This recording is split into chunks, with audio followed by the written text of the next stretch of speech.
السلام عليكم، كيف دايرين؟ لاباس عليكم؟ نتمنىكم تكونوا بخير وعلى خير ويلقاكم هذا الفيديو في احسن الاحوال. كتشوفوا معايا غنوجد معكم ان شاء الله الشباكيه بمناسبه هاد العواشر. كنتمنى تكونوا بالف خير ومبروك عواشركم. كتجي زوينه رطبه بزاف هشيشه، المذاق ديالها غزال. باللوز ان شاء الله غادا تكون كتجي هكا مجعبه من الداخل، ما كتجيش غليظه. كتجي زوينه خفيفه ومعلكه كيف ما تنقول بحال ديما، وداك العسل كيبقى قابض فيها. غادا نتقاسم معكم ايضا واحد الفيديو ديال العسل كيفاش كنوجدو، كيجي زوين. نتمنى تعجبكم لا فيديو. ما تنسونيش من الاشتراك وتفعيل الجرس باش يوصلكم كل جديد، ونبقى معكم في المكونات.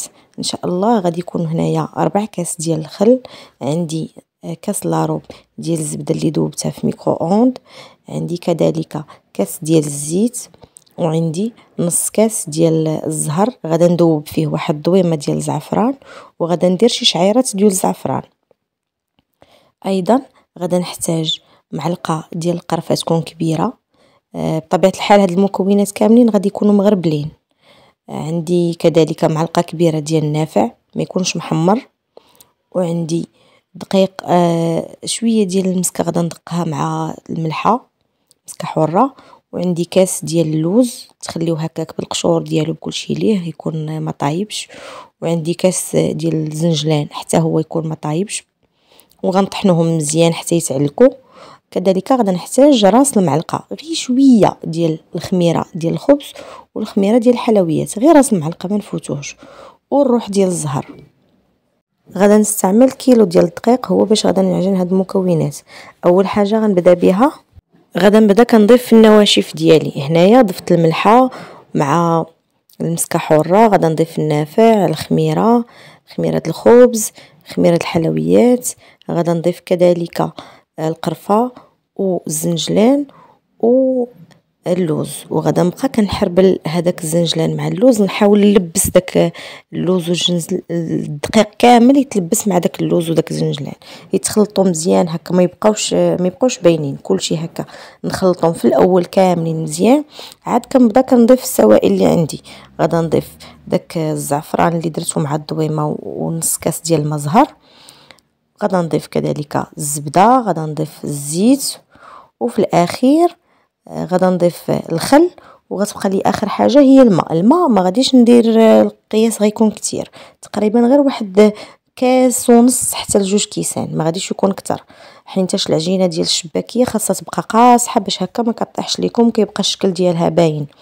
الا درتوا العجينه مرخوفه ما كيبقاش الشكل ديالها باين وما كتبغيش تنجح معاكم. طبيعه الحال هانتوما كما كتشوفوا معايا راه كنحاول معاها الا استعملتوا العجانه غادي يكون مزيان، ولكن ما خاصهاش تعجن لكم ديك العجينه تخرج لكم طريه بزاف. من الاحسن تستعملوا غير يديكم هكا في العجينه باش هكا ما تدلكوهاش مزيان، يعني ما كتبغيش كما تنقولوا تخدم مزيان بهذه الطريقه.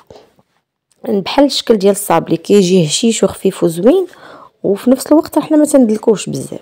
المهم كنحاولوا نخلطوها نجمعوها صافي، وكنقطعها طريفات صغار، وكنديرها في واحد البلاستيك غذائي اولا واحد الميكا ولا شي حاجه هكا كتخبيوها باش ما كتنشفش وكتشقق لكم داك العجينه صافي. وكنخليوها ترتاح تقريبا واحد ربع ساعه نص ساعه ولا اكثر، ماشي مشكل. هي ما غاداش تخسر وما غاداش تخمر حيتاش ما فيهاش الخميره بزاف.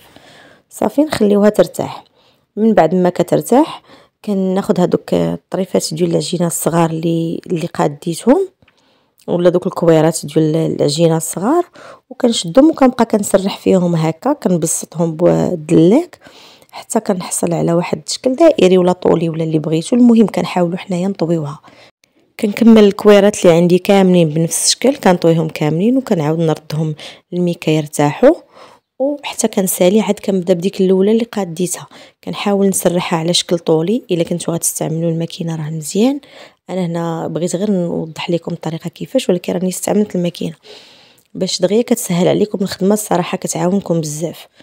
انا الشباكيه اللي غادا نخدم دابا ما كنبغيهاش انا تجيني غليظه شويه، كنبغيها تجينا رقيقه زوينه بزاف، حتى كتكون مجعبه من الداخل. فاش كتكون رقيقه ما كتنفخش حيناش داك الخميره اللي فيها ما كتبيناش منفوخه، كتولي كتجعب داك الخميره غير بحال كتخويها من الداخل، كتخليها تجي مهويه هشيشه وكتجي خفيفه. المهم انا كنرققها بزاف العجينه، تقريبا راه كيبان سطح العمل منها، وانتم كتدلكوا كتسرحوا داك العجينه وانتم كتعاودوا كتعبروا بيديكم كتشوفوا واش طالعه من هاد الجهه واش نازله، حتى كتحصلوا عليها تكون تقريبا متساويه، السطح كامل متساوي وتكون رقيقه ديك لاباط، تجيكم رقيقه بزاف. ما تحاولوش تخليوها غليظه حيت فيها داك شويه د الخميره غادي ينفخها لكم في الطياب، ملي غطيب غادا تنفخ. حاولوا ترقوها ما امكن صافي. وكتقادوها الا كانت عندكم القطاعه، ما عندكمش هاد القطاعه بصراحه عمليين هادو زوينين كيعاونوا كيسهلوا عليكم الخدمه بزاف. كنتو بغيتو ديروها كبيره بالجراره العاديه بحال كيف ما كديروا على 5 على 6، كل واحد وشنو كيبغي. المهم كنحيد هاد الزوائد اللي عندي كيبقاو، كنحاول نحتفظ بهم عاوتاني في واحد البلاستيك ولا في نفس البلاستيك اللي خدامين به حتى كتعاودوا تخدموا بهم. وكنخلي هادوك طريفات ديال الشباكيه اللي غادا نقاد معاكم. هنايا كنخدم ديال 5.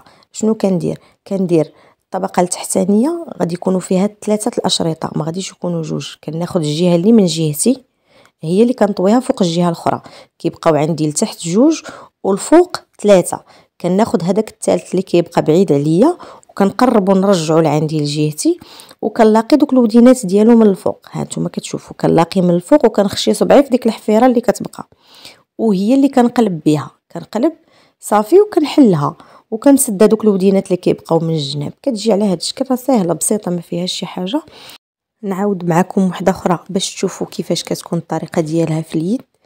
كيف ما قلت لكم فيها 5 الاشرطه، كنشد 3 كنديرهم فوق من 2، هادوك اللي من جهتي كندفعهم للجهه الاخرى ياك، وتناخذ داك الطرف اللي كيبقى ليا كندير 2 فوق 2، والطرف اللي كيبقى بوحديتو الثالث اللي من لهيه كنعاود نرجعو لعندي وكنسدو من الفوق. كنلاقي دوك الودينات هكا وكنخشي صبعي في داك الحفيره اللي كتبقى ليا هي اللي كنشد بها الشباكيه وكنقلبها صافي. ملي كنقلبها كتحل وكنلاقي دوك الودينات اللي كيبقاو ليا من الجناب هكا صافي. راه التشبيكه سهله واضحه، كنظن انها تكون واضحه ليكم.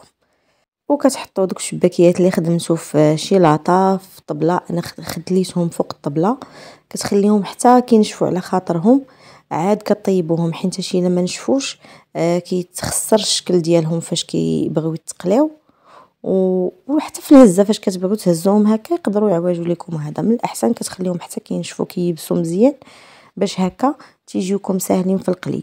وفي القلي عندها واحد الطريقه خاصه الشباكيه باش كتقلى، ما كتجيوش وكترميوها في الزيت هكا تكون بارده، لا خاص الزيت تكون سخونه ترميو فيها الشباكيه وكتنقصوا عليها باش كتخليوها كطيب على خاطرها وما كيتخطفش ليها داك اللون. ماشي حيتاش فيها اللوز دغيا كتشد فيها الحراره دغيا كيشد فيها اللون وكتبقى في الداخل ديالها كتبقى خضره. يعني في الاول نديروا الزيت تكون سخونه نرميو فيها الشباكيه ونعاودوا نقصوا ونخليوها حتى كطيب على خاطرها. ما تحركوهاش بحتى شي حاجه، ما تقيسوهاش نهائيا قبل ما تبدا كتشد في راسها حيت هي دغيا كطيح في الزيت كتبدا كتعجن. ما تقيسوهاش، حركوا غير المقله هكا. انا كنحرك غير هاد سميتو الجميله فاش درتها كنحركها ما كنقيسهاش بالفورشيط حتى كتبدا كتشد في راسها، عاد كتبداو كتحركوا فيها. ما تقيسوهاش نهائيا حيت الا قستوها كتعواج لكم. كتبداو كتحمروا فيها من هاد الجهه ومن هاد الجهه. الزيت ما تكونش قليله بحال كنقليو الحوت، ولا تكون الزيت كتعوم فيها الشباكيه تكون غارقه وسط الزيت. وكتشوفوها كتحمر وكتعاودوا تقلبوها ثاني للجهه الاخرى. ملي كتقلبوها للجهه الاخرى صافي كطفيوها في العسل، تكون بارده العسل ما تكونش سخونه باش هكا كتقبض فيها ديك الشباكيه مزيان. وكتخليوها حتى كتشرب، كتحسوا بها بدات كتشرب كديروا القليه الثانيه من موراها ولا شنو، عاد كتصفيوها وما تخليوهاش حتى تنشف من داك العسل كامل، غير شويه كتصفى شويه صافي. وكتحيدوها وبالطريقه ديال الاحتفاظ بها اللي بغى يبقى يستعملها مده طويله من الاحسن يحتفظ بها في الكونجيلاتور، كتصبر وكتبقى بنفس الطراوه ديالها. وفي الاخير غنقول لكم الى عجبتكم لا فيديو ما تنساوهاش من القليبات، ومبروك عباشركم وبسلام عليكم حتى الفيديو المجيه.